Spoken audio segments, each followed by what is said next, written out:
ઉમરપાડા તાલુકાના ચોખવાડા ગામના આમ આદમી પાર્ટી મહામંત્રી ગુરજીભાઈ દમણિયાભાઈ વસાવાએ ઉમરપાડા તાલુકાના ગામડાઓમાં શૌચાલય કામગીરી બાબતે સવાલ ઊભા કર્યા હતા। તેમના જણાવ્યા અનુસાર ઉમરપાડા તાલુકાના ગામડાઓમાં આદિવાસી સમાજ માટે શૌચાલય કામગીરી હાથ ધરવામાં આવી હતી। તેમાં માંગરોળ 156 વિધાનસભા ધારાસભ્ય ગણપતસિંહ વસાવા નાઓએ 75 લાખનો ભ્રષ્ટાચાર થયો છે કે કેમ તેની તપાસ માટે કલેક્ટર નાઓને રજૂઆત કરી હતી। તો શું ઉમરપાડાના ગામડાઓમાં શૌચાલય બન્યા છે કે પછી ભ્રષ્ટાચાર થયો છે તે માહિતી પ્રજાજનોને મળી નથી। ઉમરપાડા તાલુકાના લોકો જાણવા માંગે છે કે શું ગામડાઓમાં યોજના મુજબ શૌચાલય બન્યા છે કે પછી ભ્રષ્ટાચાર થયો છે।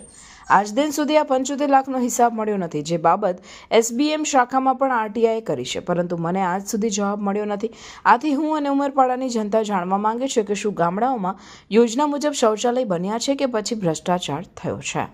આજથી 7-8 મહિના પહેલાં ગણપતસિંહ વસાવા સાહેબે સુરત જિલ્લા કલેક્ટરશ્રીના અધ્યક્ષસ્થાને સંકલન સમિતિમાં આદિવાસી વિસ્તારમાં જે શૌચાલયો બન્યા છે ઉમરપાડા તાલુકામાં આદિવાસી વિસ્તારમાં જે શૌચાલય બન્યા છે એ 75 લાખ રૂપિયાનો ભ્રષ્ટાચાર થયો હોય એવું ગણપતસિંહે અવાજ ઉઠાવ્યો હતો સંકલન સમિતિમાં, પરંતુ એ 75 લાખ રૂપિયા ક્યાં ગયા એ આજ સુધી ઉમરપાડાની જનતાને જાણવા મળ્યું નથી કે ખરેખર શૌચાલયો બન્યા છે કે નથી બન્યા એ પણ જાણવા મળ્યું નથી। એટલે હું અને ઉમરપાડા તાલુકાની જનતા જાણવા માગે છે કે જે ગણપતસિંહે 75 લાખ રૂપિયાનો ભ્રષ્ટાચાર અંગે અવાજ ઉઠાવ્યો હતો, તો એ 75 લાખ રૂપિયા ખરેખર એ યોજનામાં વપરાયા છે કે પછી 75 લાખ રૂપિયાનો ભ્રષ્ટાચાર થયો છે, પરંતુ આજ સુધી એ 75 લાખ રૂપિયાનો હિસાબ મળ્યો નથી।